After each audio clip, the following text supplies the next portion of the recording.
Season 5 of the Kashif Booth podcast is proudly sponsored by Taylor.Style, a men's fashion styling subscription service, which uses AI and professional stylists to find the right clothes for your next event. Whether it's a business work trip, a movie premiere, Taylor.Style can cater all the needs for you, and you don't need to keep the clothes. You can hire them and send them back once you're done. With their several different subscription packages, you can get clothes monthly or quarterly. Taylor is perfect for the busy man on the go, or if you are working in the film or TV industry and you need some clothes for your latest production, hit up Taylor.Style. You can be able to get reasonable clothes at great prices and no fuss. You can return them when you're done. It's so easy. There's just 5 simple steps. You curate the clothes that you need it for, then you get a new package of clothes in 2 to 3 business days, and then when you're done, swap them out for new ones and enjoy. And then you can repeat the whole process whenever you need a new set of wardrobe for whatever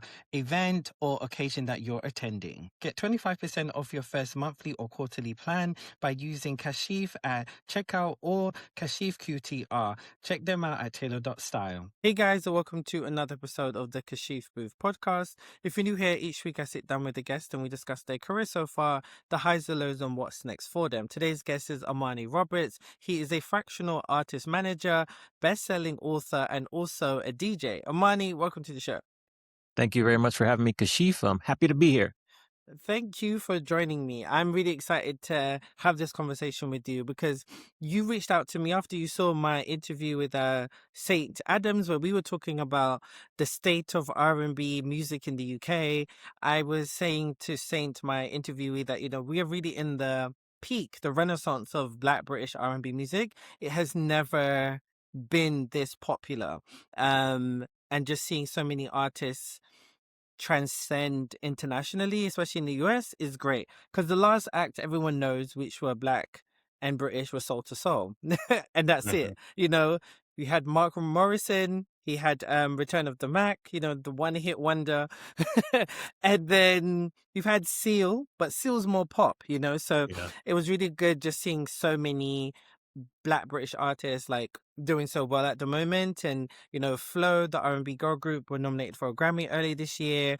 We've got Ella May. Most people still don't know that she's British, Yeah. so it's really, really good. So that's why it was great having that conversation. So, but Amani, you have so many hats. You've been working in the music industry for 20 plus years, and you've written a best-selling USA Today book about R&B music. You're DJ, artist curator, fractional artist manager. So tell us about you. Like, how did you get started in the music industry?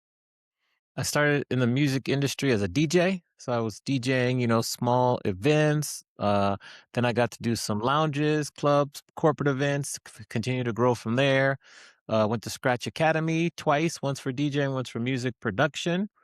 Did that and just continued to expand to domestically, internationally, teach people how to DJ also. And that's kind of how I got my start in the industry. Nice. And so, like, where did your passion from music come from? Because music, we all kind of grew up with music, but what's the roots behind it for you? For me, of course, my father, he's one who exposed me to music, playing music on Saturday mornings. I did play a lot of soccer or football, as you call it in the UK, Yes. growing up. And so we'd had to do a lot of road trips. So a lot of music was there. Then I started to first collect 45s, the small little records, then got to tapes, and then really got into it with CDs. Okay. So it's been around all the time. I was Mhm. collecting and then really got into it when I started to build my own collection as I was Nice. like in high school and college.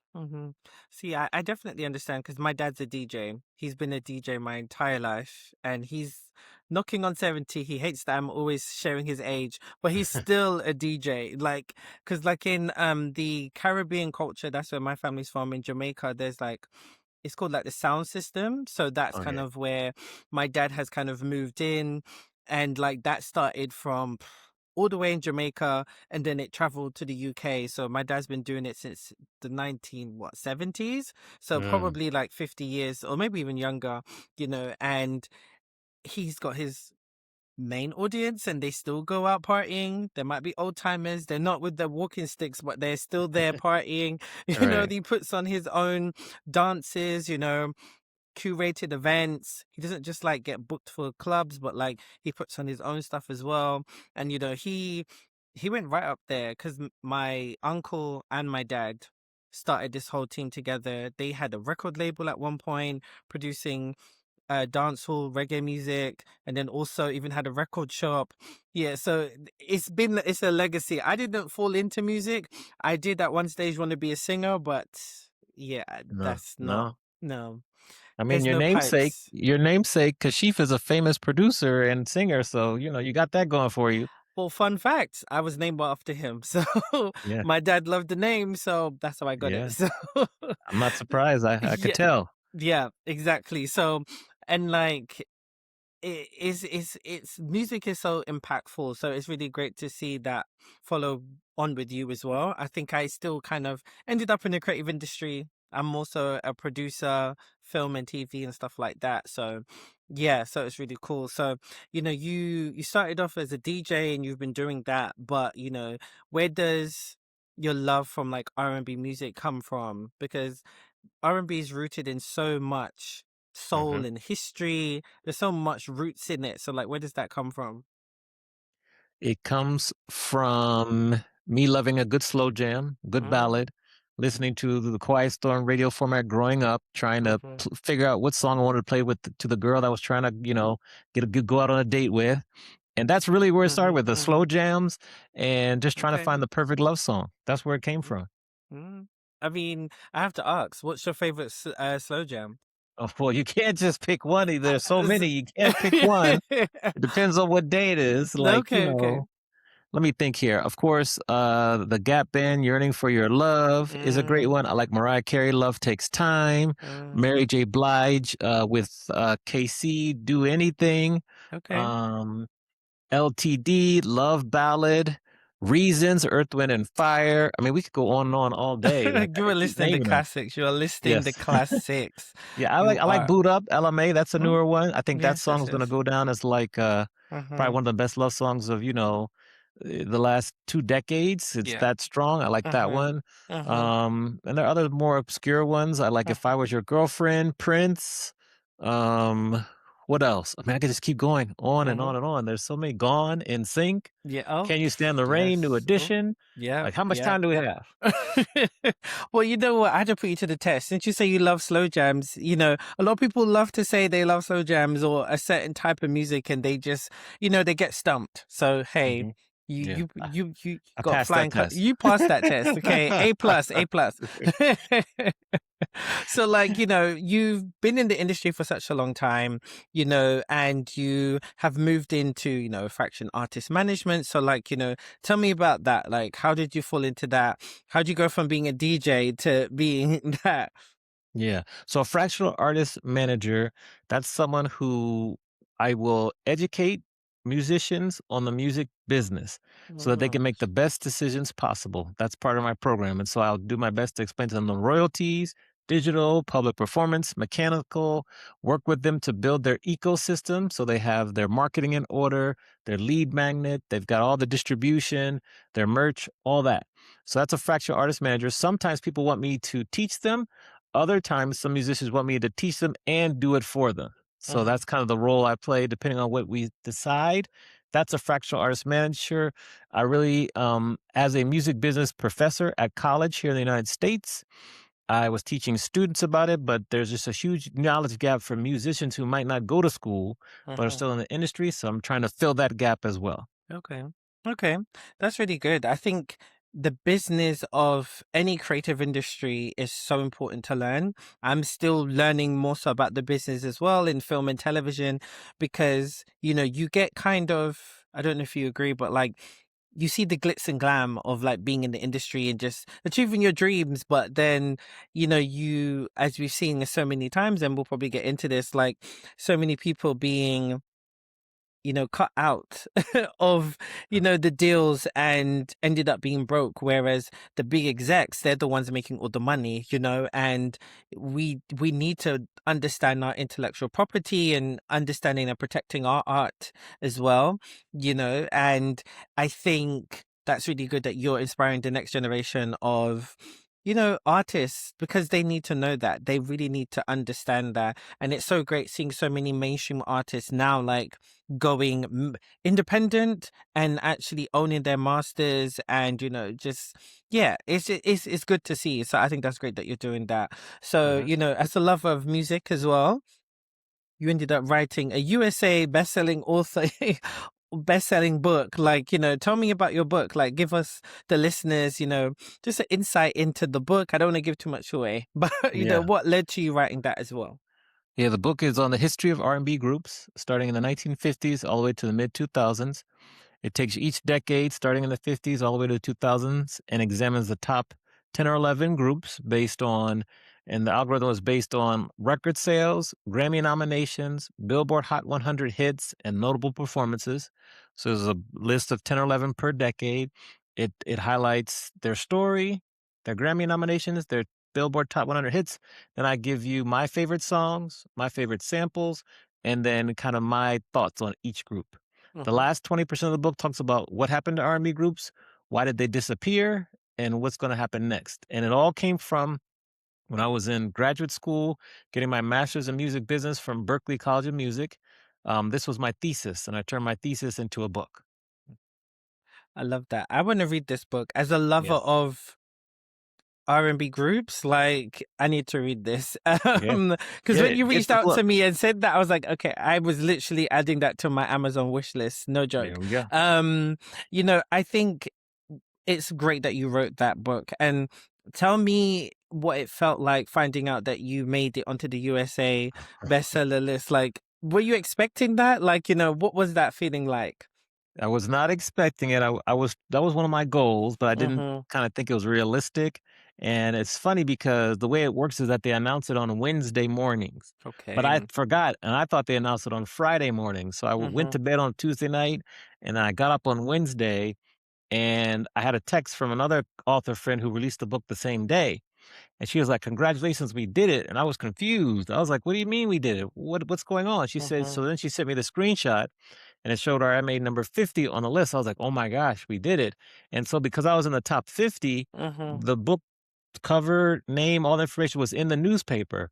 And so I was able to run out and get a couple copies of the Mm-hmm. newspaper. I put it in a frame. It's like right back there in a frame. You can't Love see it, but it's that. back there in a frame. Mm-hmm. And I was pleasantly surprised.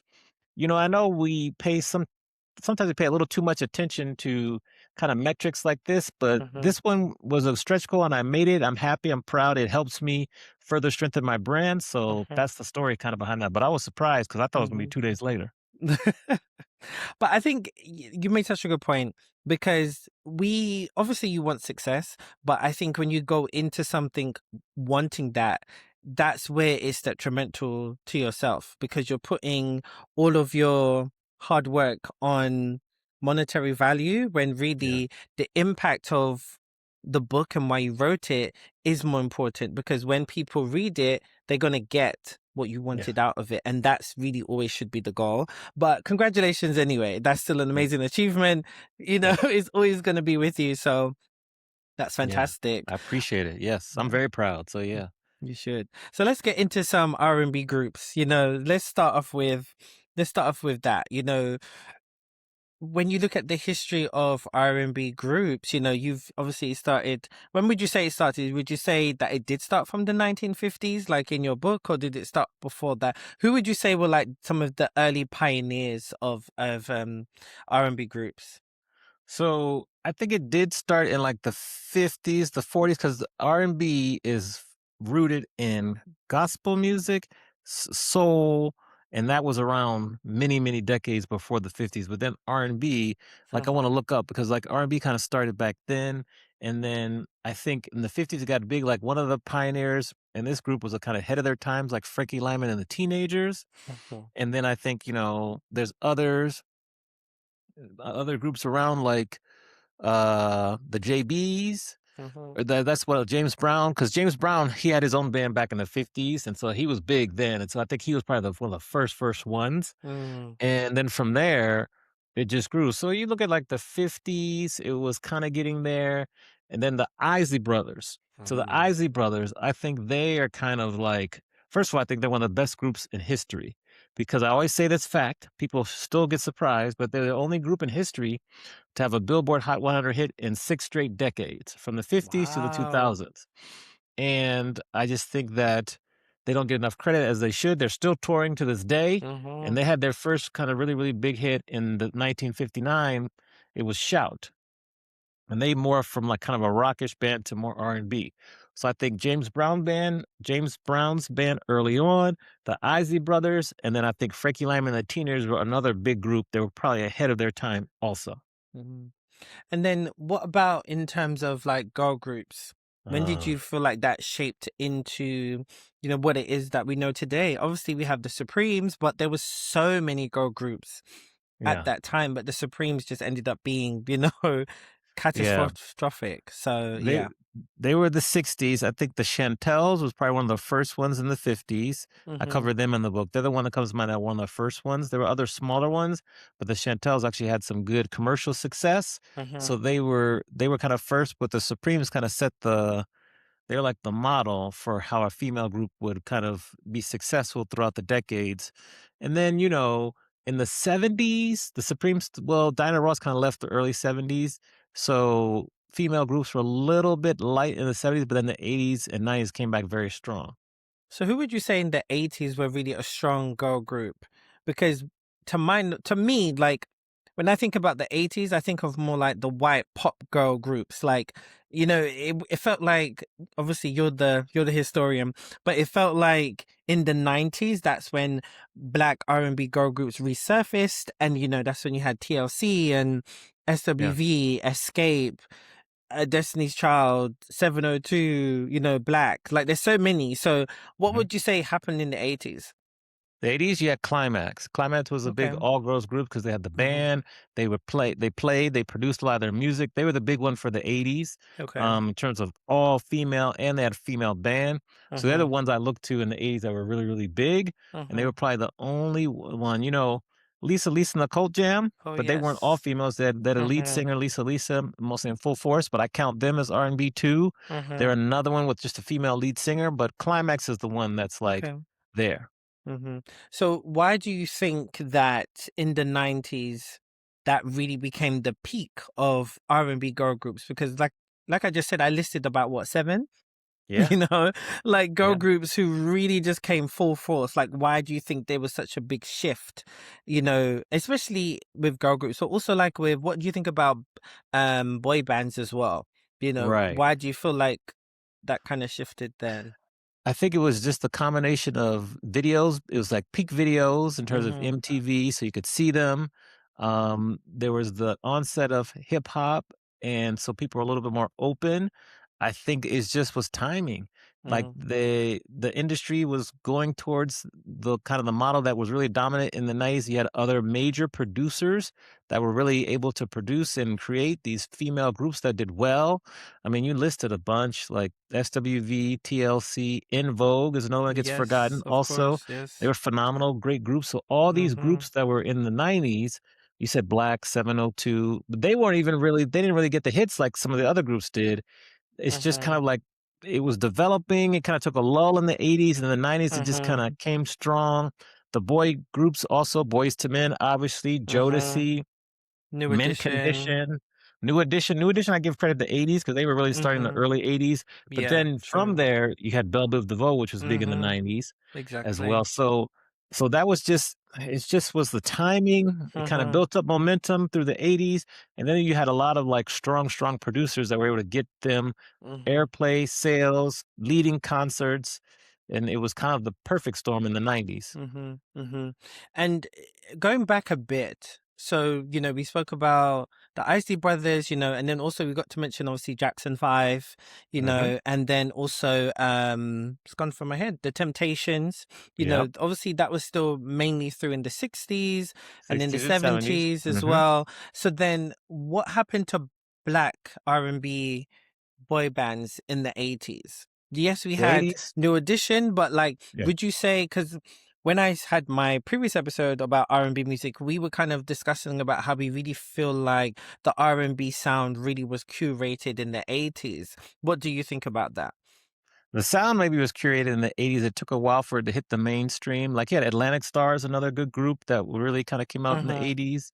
They were a good Mhm. one. Mhm. We mentioned New Edition. SOS Band was kinda big in the late '70s, '80s. Okay. Kool and the Gang really kinda dominated the '80s because they once they got with JT Taylor as the lead singer and then Yurmir Deodato as the producer, then they Mhm. had, like, Celebration, Joanna, Too Hot, Fresh, so they kinda really dominated the early '80s in terms of R&B music. They had hit Okay. after hit. Only one Mhm. number one song, Celebration, but they had lots of top fives. So I think Mhm. they were good. So Mhm. it was kind of like this, they were bridging the gap. And then you Yeah. get Cameo that was in there, like the late Mm. '80s or whatever, another Mhm. group.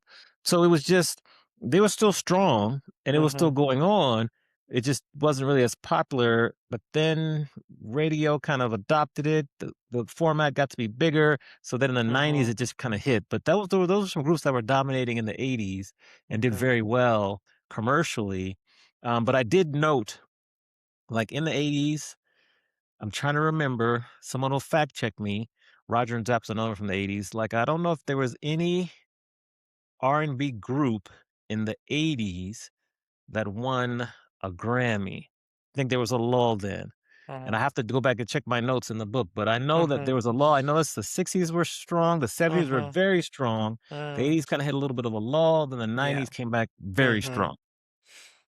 And do you think that the Supremes were and like the Temptations and Jackson 5, like, do you feel like they were able to really be the ones to break through on the crossover appeal? Because obviously we know about all of the white acts stealing from black artists during that time in the 50s as well, and we can go back even further. You know, what was the crossover appeal with those groups to really kind of stop that from happening? Yeah, I think actually the first group that really crossed over well Mhm. very fast was Frankie Lyman and the Teenagers because there were some songs they had, and there were some performances they did live where the entire audience, which was all white, was Mhm. embracing them and dancing Mhm. with them. Coincidentally, the host got in trouble and that show got taken off the air. So I think they're actually one of the first groups to cross over.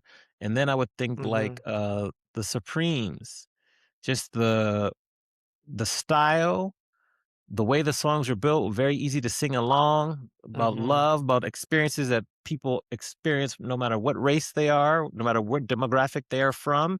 So they came, and then the Temptations were kind of like their counterparts, similar songs about love, these anthems where people can sing along. So I think those were the two that crossed over very well. And then on their heels, you had the Jackson 5. You can't forget about Gladys Knight and the Pips either. They Mhm. kinda came up in Mhm. the '60s all the way through the '70s, and so Midnight Train to Georgia. But I think the Jackson Mm. 5 kinda took what the Temptations and the Supremes did and really took it to another level, so they crossed over very Yeah. quickly and very well, so you Mhm. can kinda see the patterns and the trends as you get Mm. through the '60s and '70s. Mhm. And let's now fast forward to the late 90s, right? So you had, what did we have? We had Blackstreet, we Yep. had Boys to Men, we had Jodeci, Jodeci, um you had Jagged Edge, you had Jagged 112, you Edge, had Drew Hill. 112, Deb, yes. There was somebody else. What was the one with Marcus Houston? Immature? Oh, Was it so you had Immature? Marcus Houston was in B2K? No, not Marcus. No, no, no. No, Marcus Houston. Remember he was in that other group when he was on Sister Sister. Do you Oh, remember? which group was that? Let's look Because and it was see. called, I think it was Immature, and he used to go by Imma Batman. yeah, Marcus, yeah, yes, Immature, Mm-hmm. yes. They Yeah. were also there too. They didn't have as many commercial Mm-hmm. hits, but yeah, they were there No. too. Yeah. And then obviously we've listed a lot of the girl groups who were around during the late 90s and stuff like that. Obviously like In Vogue, TLC, Destiny's Mhm, Child, etc. yeah. You know, and then there was this lull. Like I think the transition into the 2000s were very, very interesting. Because to me, I think the last like big R&B girl group was Destiny's Child, and I then what agree. the last R&B successful boy band was what? Now, in the book, I Mm. include Outkast as an R&B group Okay, because they okay. transitioned from mostly hip hop to more like Mhm, R&B, but I do it on purpose to show mhm, how the genre was evolving to include them also. So I would mhm. say them, but before them, I would say like a Jagged Edge or a Drew Hill were kind of Okay. Mhm, mhm. the ones that were probably in Boyz II Men Yeah. had a nice long run there too.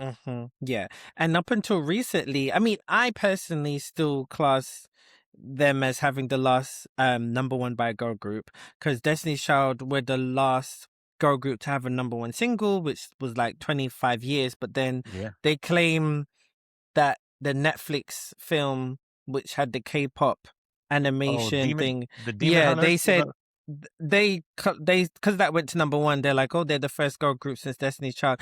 I don't know how that's true when there is a soundtrack, but I Yeah. guess I don't It could know. work. I mean, girl group, sure. Um, I mean, it works because they did very well with that theme song and everything, and I'm sure that there'll be other girl groups like Cat's Eye that'll probably get one eventually. Hmm. So yeah, that's Yeah, true. so Yeah, but no R&B groups. I mean, no, I'm like, thrilled that Flo got nominated for a Grammy. That shows that hmm, the group concept still works. It's just how does it work? Because hmm, you can hmm, take what a K-pop group is doing hmm. but because they're copying what was the playbook for R&B groups in the past, and they're doing it better Yes. now. So Hmm. what are they doing that we can adopt? That's the question I'm Exactly. always asking. Exactly. But, to see Destiny's Child split in like 2005, and then like it doesn't feel like Jagged Edge or Drew Hill, all these artists like split up. They just kind of faded into the background. Like B2K, huge. Didn't they sell like 11 million copies like in America or something? Their debut album or their second album. Like, you had all of these like either massively successful R&B pop groups, or who kind of got moderate success, but they were about, like a 3LW or whatever. You still had 702 in the mix, but then they just kind of all fell off. So why do you think that by Yeah. mid 2000s, the R&B, girl group just was done? Like they were not, even boy bands as well. So like, why do you think it just was done? Like there was no interest, Yeah. no crossover mainstream appeal. Yeah, I think the challenge happened is that there was a law passed Mhm. in 1996, the Telecommunications Act of 1996 in the US, Mhm. and that put basically 3 companies owned up all the radio stations, and they went to a playlisting format. So Okay. you would go to every city, big city in the United States, whether it be Seattle, Chicago, DC, New York, LA, Miami.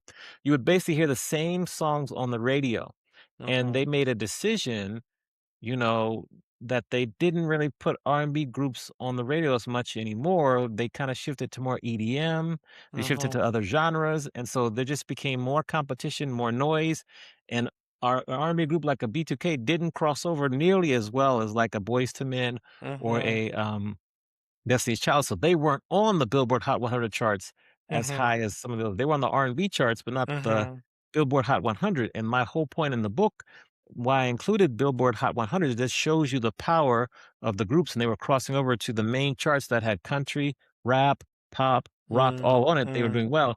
But once Destiny's Child went solo and the members went solo, nothing ever was in its able to take its place. And then that function right there, the playlisting, that's what, made it an issue. Then, if you remember, you had, like, Ebony Magazine, Essence Magazine, Vibe Magazine, Jet Mhm. Magazine. Mhm. Those all kind of went away. Essence stayed in a actual magazine format, now it's quarterly, but the Mhm. other properties went away because of Mhm. finances and just things.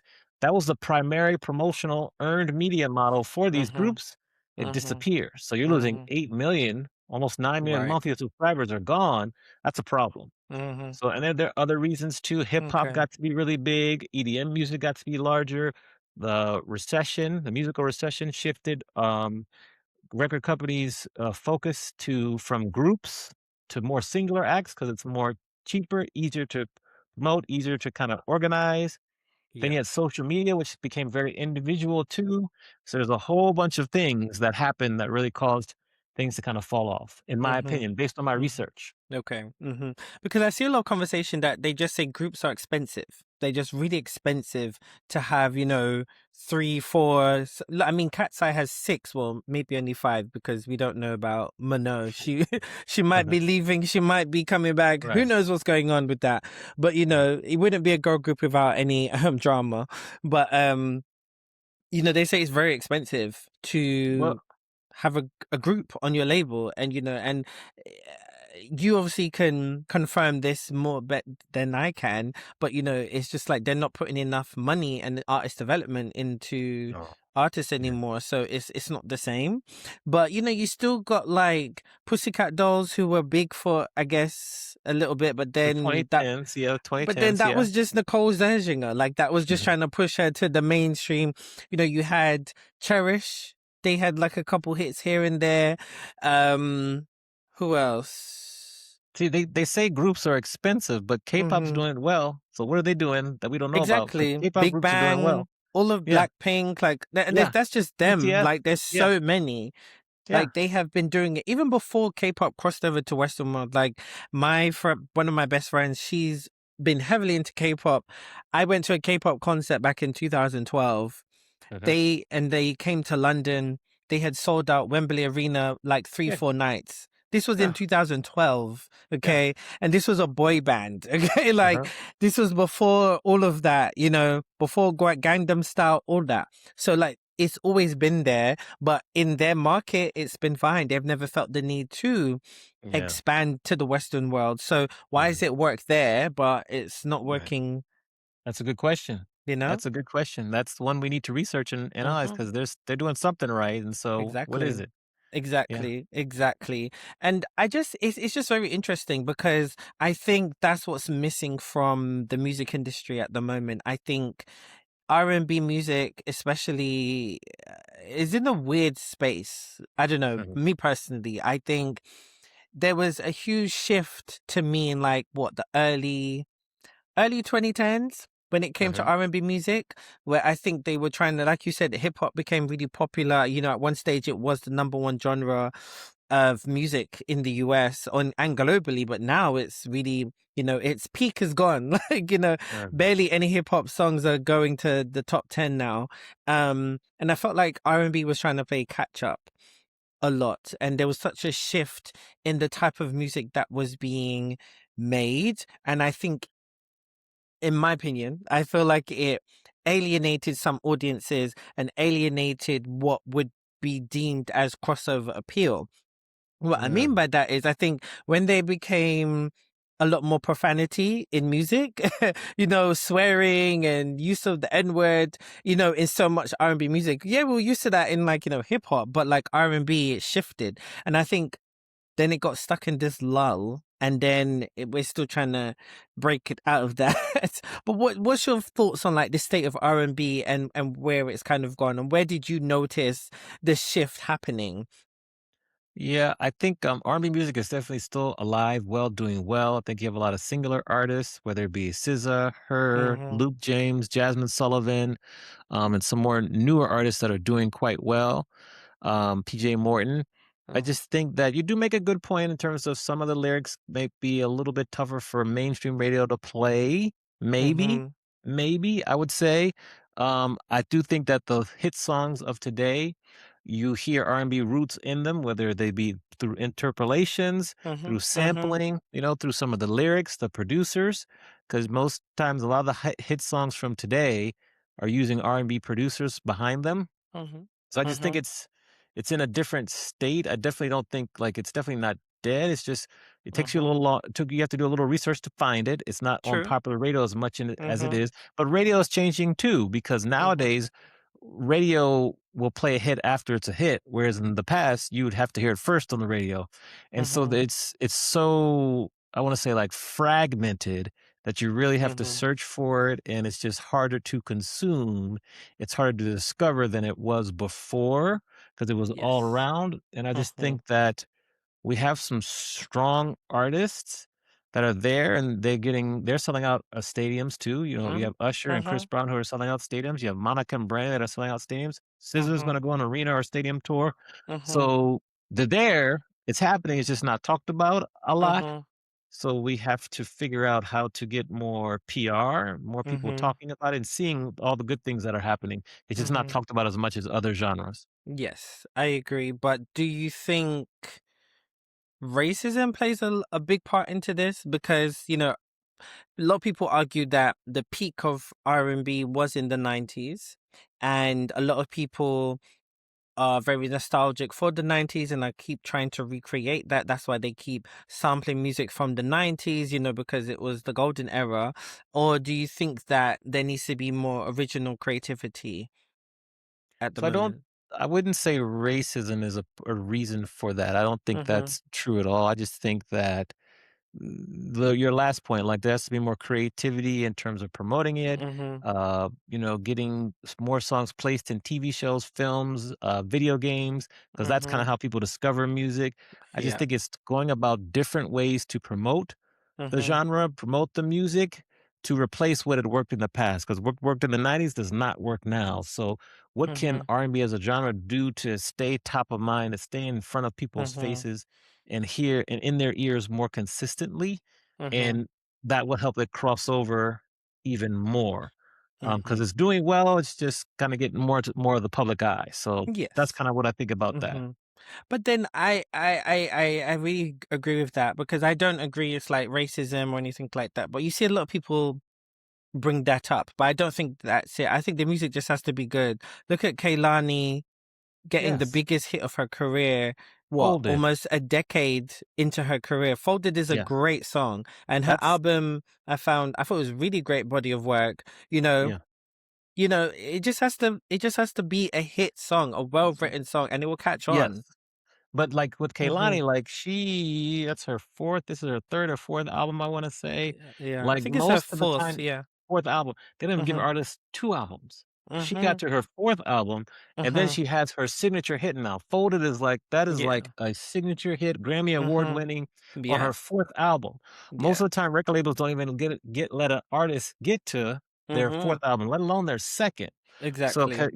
and I love Kehlani, that's another one now she's going on a world tour, but Hmm. she's lucky because the label had enough patience to work with her to let her Hmm. get through all her other work. Hmm. That was good. I love, "Honey," that's one of my favorite songs by her. Um, to get to her 4th album, so then she was able to get her signature hit. And then just to Hmm. go back to the racism part, like, you had the Supremes that were dominating the chart in the '60s. You had the Yeah. Temptations that were dominating the charts Hmm. in the '60s and '70s Hmm. when Hmm. racism was at its peak. Yeah. So, Yeah. I don't think that's not a good crutch to kinda use for Hmm. nowadays. So, you had other groups that were in Hmm. a much serious, more, uh I won't say violent, but they were in a much more combative Yeah. environment in the '60s and Hmm. '70s Hmm. that were doing Hmm. well in the charts. Hmm. Nowadays, it's less combative.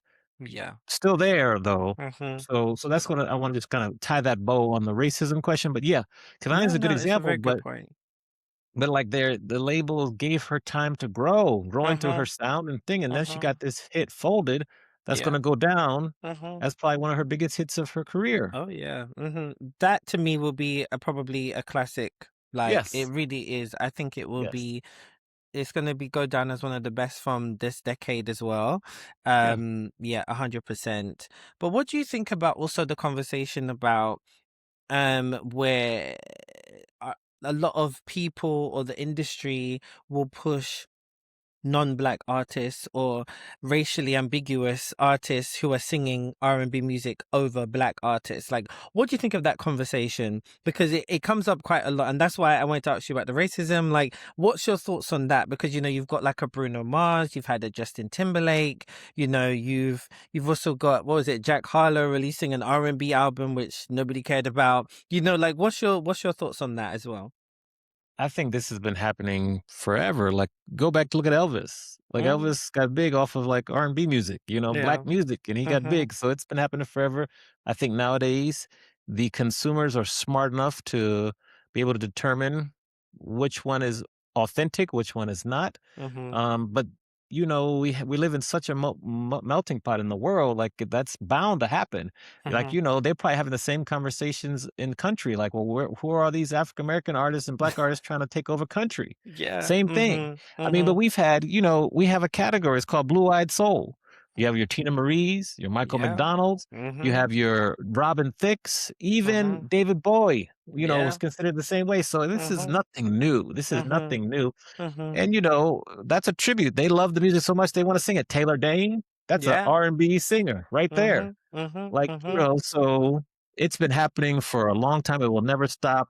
I don't really let that affect me because good music is good music. I don't Yeah. care who is saying that. Mhm. And I just think that you can't use race or racism as an excuse for the lack of success for a genre because good music is good music Yeah. and it will Mhm. rise to the top.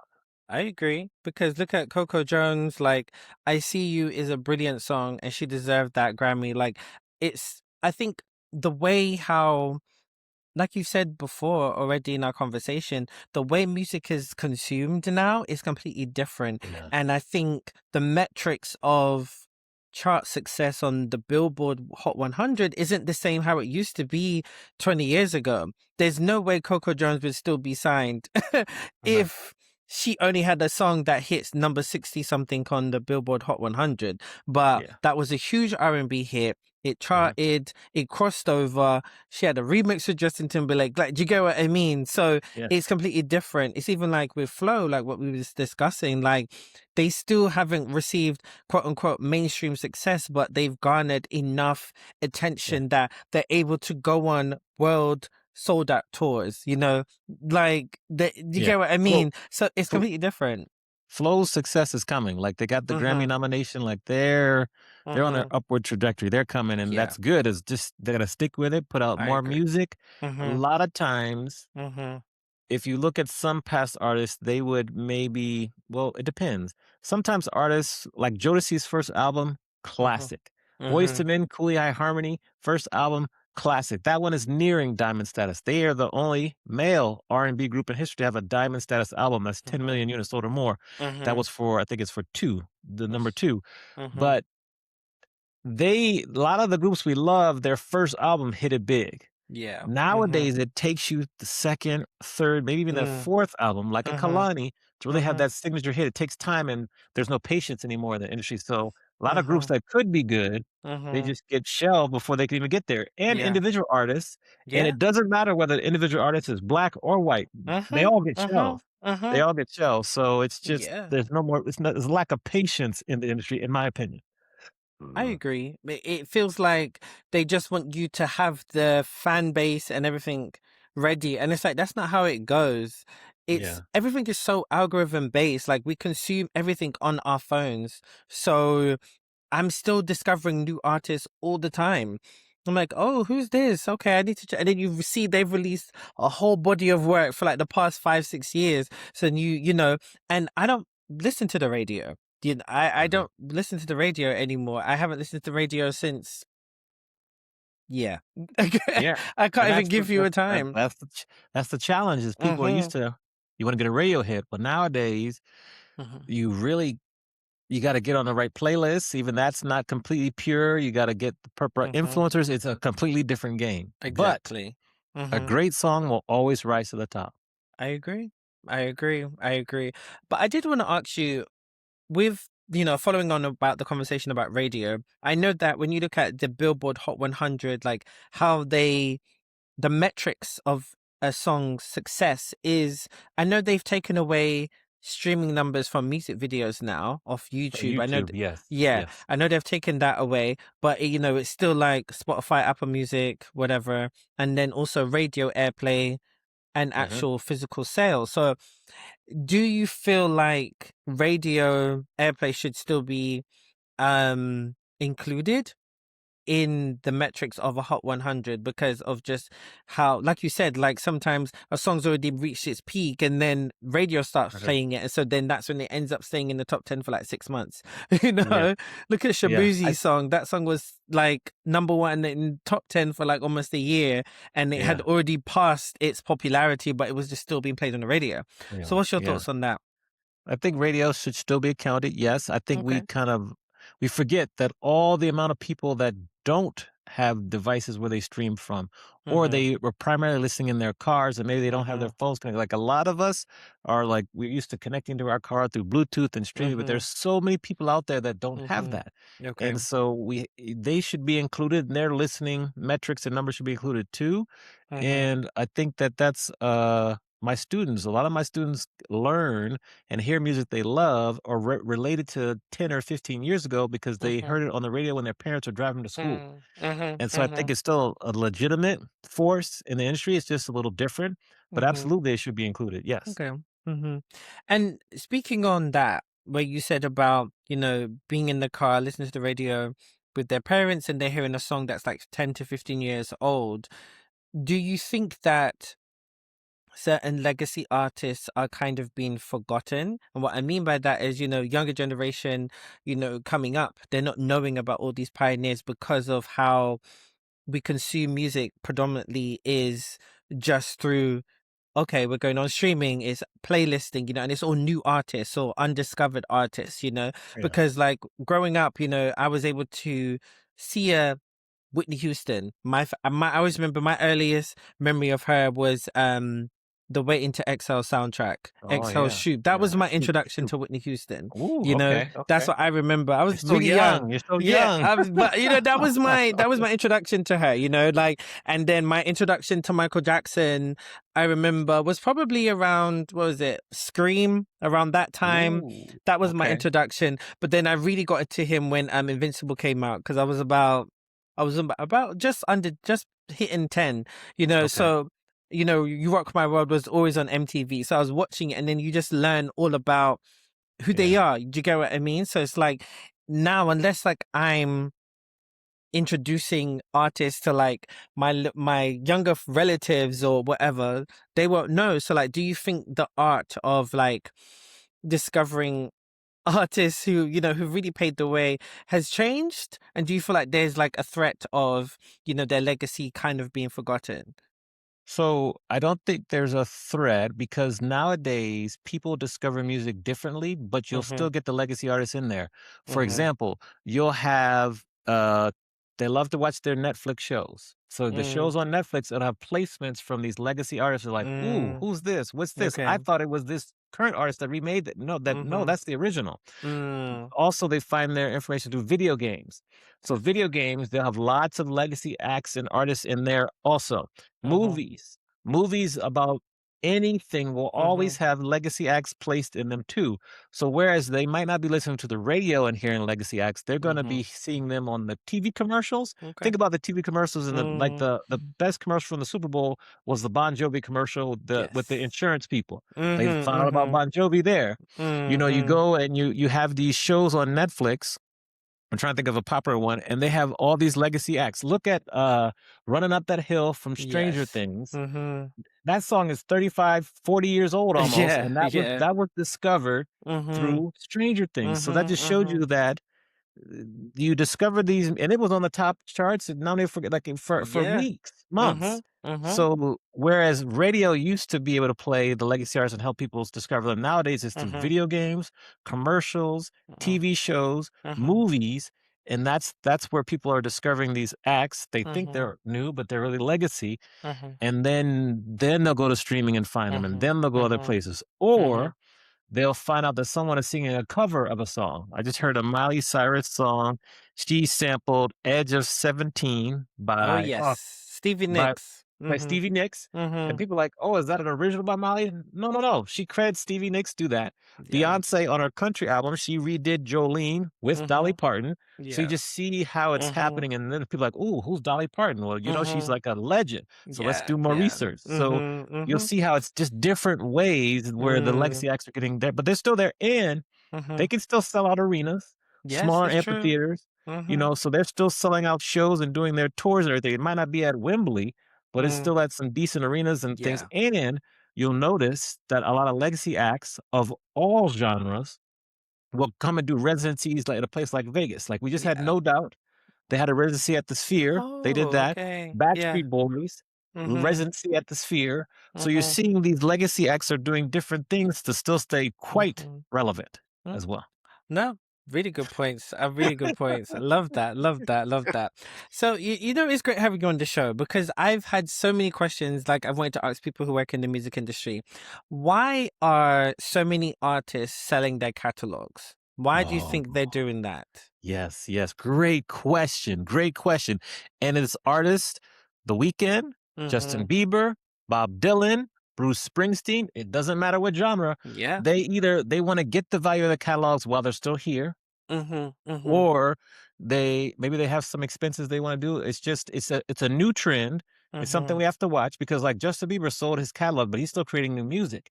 So Yes. we don't know the reasons why. But nowadays, the music industry is so valuable that these Mm-hmm. investment firms and these investment companies recognize the value of a catalog because of what we just talked about. Mm-hmm. If hold on, I got Kate Bush running up that hill. Yeah. Her catalog value escalated based on that one hit. So people like, I wish I would have bought that catalog 2 years Mm-hmm. before because Mm-hmm. instead of it being worth say 100 million, I don't know this fact, it's now worth 175 million. That's a good, that's like a 75% return on your investment. Like that's Mm-hmm. good.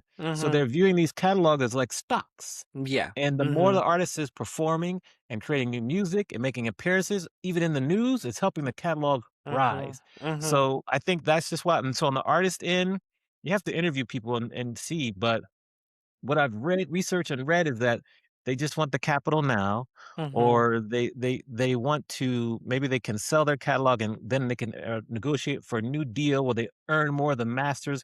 Because sometimes they're selling the value of the catalog, but they don't really Mm-hmm. own as much of the master recording as Mm-hmm. they should, or the publishing. So it's Okay. really complex. That's like a big research topic that to watch Mm-hmm. and pay attention to, Okay. because the details are always a little bit fuzzy. But it's a Mm-hmm. great question. I Mm-hmm. highly encourage everyone to just pay attention and Mm-hmm. watch, and let's see who in the R&B space starts to Mm-hmm. sell their catalog, because we're mostly seeing like pop. We'll Yeah. see like rock artists, legacy artists. Let's see, Weekend is the closest thing to an R&B act that kind of sold some of his catalog. I know Little So Wayne did. Little Wayne sold his oh wait, he's catalog probably one of the one. Little Wayne did. for So like a we if hundred we can million. if we can see, he sold his for 100 million, but like Mm-hmm. Bruce Springsteen catalogs were 3 or 4 times that. Mm-hmm. And so it's just interesting to watch. So that's It something we is. watch, but that's a Mm-hmm. great question. Yeah. Because I'm just so intrigued by it because I'm just like, okay, these companies can make so much money off your music. Yes, Like yes, so much money. yes. Look at it. And Yes, like look at Michael Jackson and the movie. Look at like his numbers again. Like do you remember when he died, the sales were through the roof, right? And now his movie's out and the same impact is happening yeah, again. And yeah. obviously his estate, I saw they sold like his catalog to what, Sony for like 600 mil or something like that. I think I read. It's probably worth double that now. But yeah, Yeah, like with the movie, because the movie's gonna hit 1 billion in the box yeah, office soon, and then remember there's gonna be a part two, so yes, like yes, that's probably yes, gonna make 1 billion as well. yeah. So Hmm. it's just like it's insane, and it's just like okay, maybe I'm just because like as a filmmaker, I'm always like protect your IP, Uh-huh. because we're the ones making the money, and I want my Yes, future children and legacy to make the money. So yes, it just makes me uncomfortable seeing them sell all of their catalog like this. I just don't think they are thinking it through. right. Like you said, I'm really intrigued to see what Black R&B artists do this. I'm really intrigued. I'm really intrigued because Yes. you're not seeing Well, anything like that. But the also, thing no, what go we on. have to do, I'll let Mm-hmm. you, is just we have to see if we can Mm-hmm. hear from the artist Yeah. about why Mm-hmm. they sold their catalogs, Mm-hmm. and if they sold their catalog, how much of a percentage did they own it, or were they just like a minority owner in the catalog? Because a lot of artists don't own their whole catalog either, Yeah. Yeah. and so Mm-hmm. they can't make the decision themselves. So I Exactly. didn't mean to interrupt you, but No, go no, ahead with no. your next point because that No, was a it's great question. fine. No, but it's true because we don't know how many artists own their masters anyway. So it's just like, yeah, you're hearing, oh, they sold their catalog, but did they really sell it? Like, you The get it, side eye is perfect. The side eye like is perfect. Did they really? exactly. So yeah, but I did want to ask you because obviously you've written your book about girl groups and boy bands and R&B in that genre space. I remember seeing something on Twitter. It could be wrong, but it says that like a lot of groups haven't updated their like RIAA certifications, because a lot of people, there's murmurings that the Supremes actually sold way more than they actually did, but they just have not been updated. A lot of the sales numbers, even like, for example, like Destiny's Child, I saw that like the writings on the wall, for example, has not been updated since like 2001. So like with the streaming era and all these extra sales, like, do you think the Supremes, for example, have sold as much as like the Beatles, for example, Mm. and because right now I know that like the Spice Girls are listed as the best-selling girl group of all time, but maybe it's actually the Supremes, but we just don't have the real actual record sales. Like, what have you heard about this? Like, what was your findings Oh. on this? I have not heard about this. I wonder Mm-hmm. if it's automatic. I do know that nowadays with so much streaming, they have to add Mm-hmm. that into the kind of record sales calculations and it continues to Mm-hmm. evolve. So I Yeah. haven't heard this. I Okay. will say though, Spice Girls probably worldwide, probably up there at number one or number two. I would also say TLC's up there also as two or three in terms of Mm-hmm. best selling girl group, Mm-hmm. and then the Dixie Chicks too. The Dixie Yeah. Chicks had two diamond albums. Mm-hmm. And so Mm-hmm. they would do phenomenal, and then so with streaming, because streaming continues to kinda accumulate, Exactly. that's a good thing to research or ask or see what Mm-hmm. the RIAA's process, Recording Industry Association of America's process for Mm-hmm. doing that, particularly for legacy acts or acts that have been around for a while. There's gotta be some literature out there or some Mm-hmm. explanation, but that's something also good to monitor. That's a good Mm-hmm. question too. Because I think there's a lot of like, because a lot of people, you see a lot of them like quick to always submit their updates of like, yes, they've gone platinum, they've gone this, that, and obviously the streaming has shifted things now, so it's completely different of what sales are. But then when you calculate and look, like, yeah, I've seen the same thing. Like, it says top five is like, for girl groups anyway, it's like Spice Girls, TLC, Dixie Chicks, and then I think Destiny's Child's like just underneath. But then, Mhm. and I think I don't know how true it is, but the British girl group Little Mix as well, they had Oh, crazy sales as well, but yeah. they just Yeah. never made it big in America. But again, that's the streaming numbers. So it's like, what Yeah. else are these other numbers? When you look at boy bands, I think you should know this, but I think, isn't it Boys to Men? They're like the best-selling boy They R&B would, yeah, boy for band. sure, they're the best-selling R&B group, male group for sure. That's Yeah, yeah, absolutely yeah. they got And the I one think, diamond album, and they yeah, almost have yeah, yeah. 2 with yeah, so Mm-hmm. they're up yes, for sure, the Boyz II Yeah, Men. and I think it probably is like the Beatles, yeah, of Yeah, course. And then I yeah, think after that it's like, I think Backstreet Boys probably, or NSYNC, yeah, yeah, that wouldn't probably surprise around me that, too. The Mhm. challenge, like a group like the Temptations, is that, Mhm. their core demographic probably isn't streaming as much as some of these other groups' Yeah. core Mhm. demographic, so they Mhm. can't catch up, but the Temptations, the numbers are always interesting. The numbers are always Yeah, interesting, and it's exactly. an inexact science. It is, and I think it's just funny, but also, like we were saying before, it's like quantity over quality. Like that's it. Like, I mean, quality over quantity. Sorry, because you could talk about sales and numbers and all that, but it's really about impact. You're talking Mhm. about all of these groups and all of these amazing artists decades after they originally debuted, or how many decades they've passed away. It's about the impact of the music and what they've done. So that's what matters, Yeah. basically. So, Yeah. yeah. Yeah. So, Agreed. wrapping up, I wanted to ask you, where do you think the music industry is today?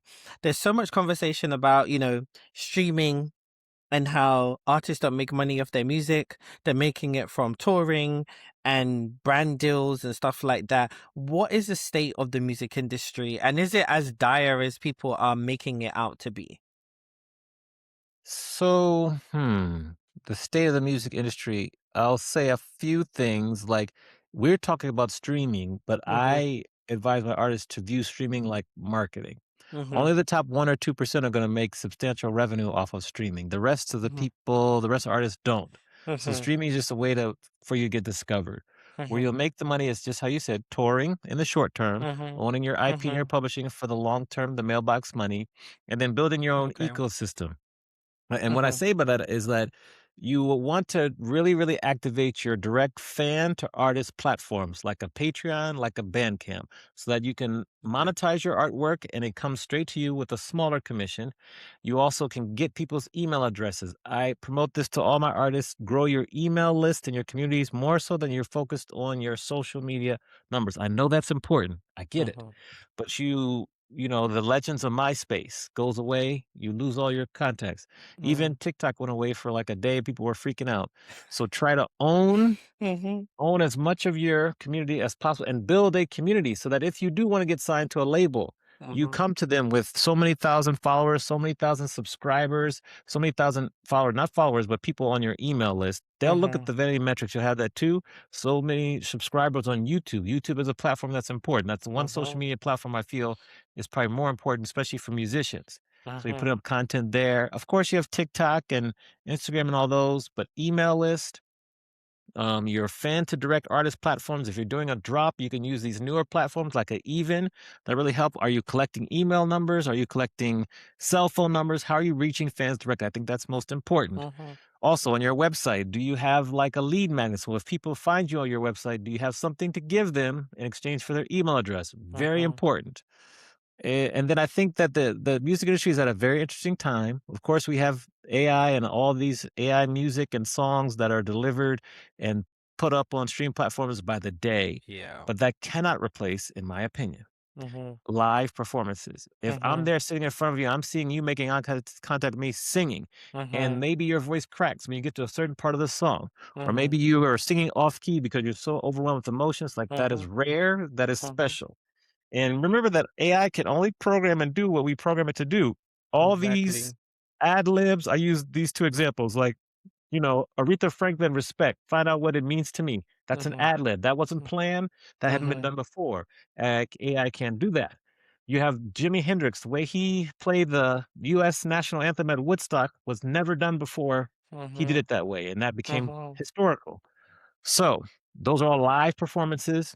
I think that's more important now, and it's more important for Yeah. direct fan artist platforms. And Mhm. that's my kind of thoughts on the industry. Mhm. Yeah.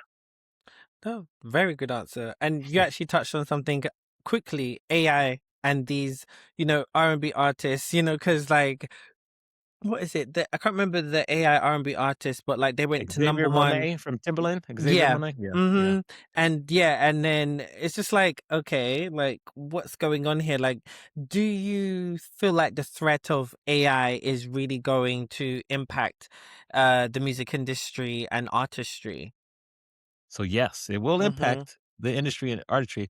But what Mm-hmm. will happen is that I feel that the true artists, the Mm-hmm. authentic artists who are making their own music, who are singing live, performing, Mm-hmm.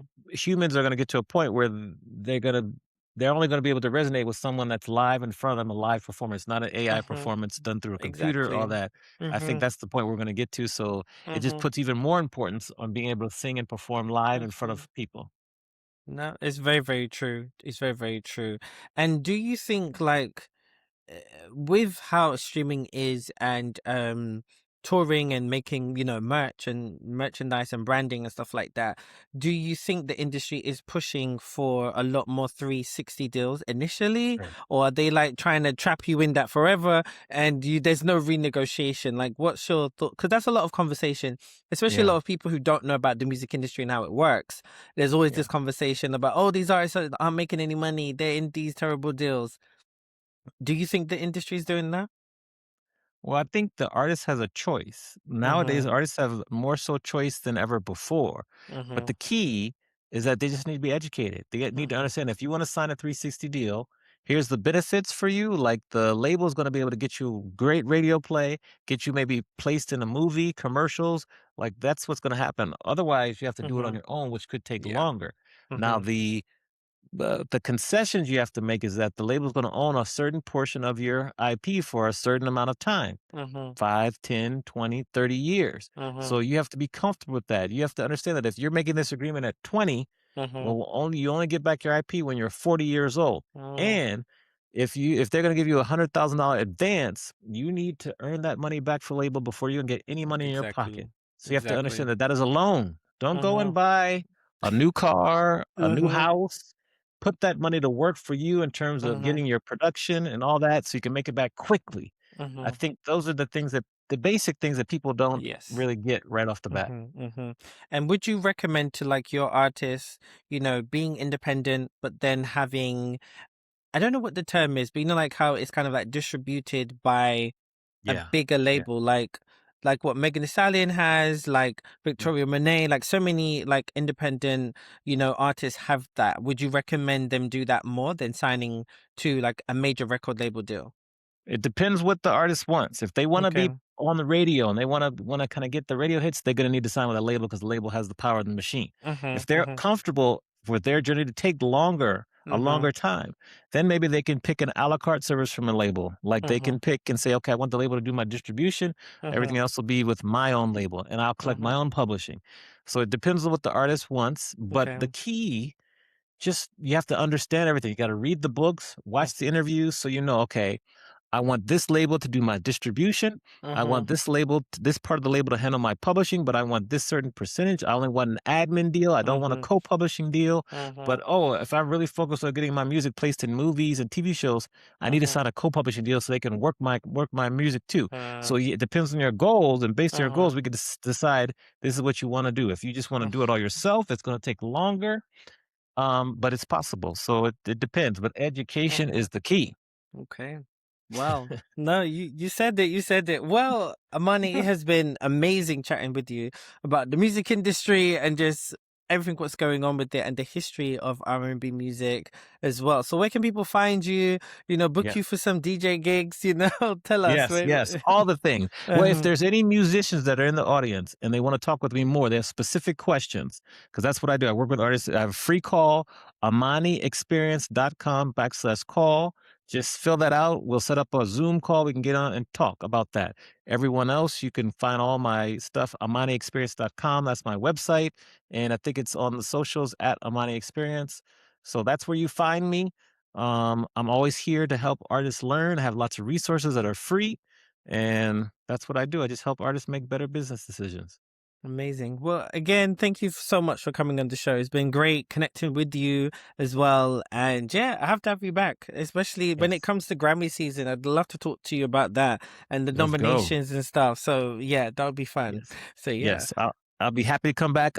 Thank you very much, Kashif. And I'm so proud that you understand the legacy of your name, because he's one of my favorite producers, one of my hmm favorite artists. So well no, done. honestly, I'm going to tell my dad that. So he'll be Yes. very happy.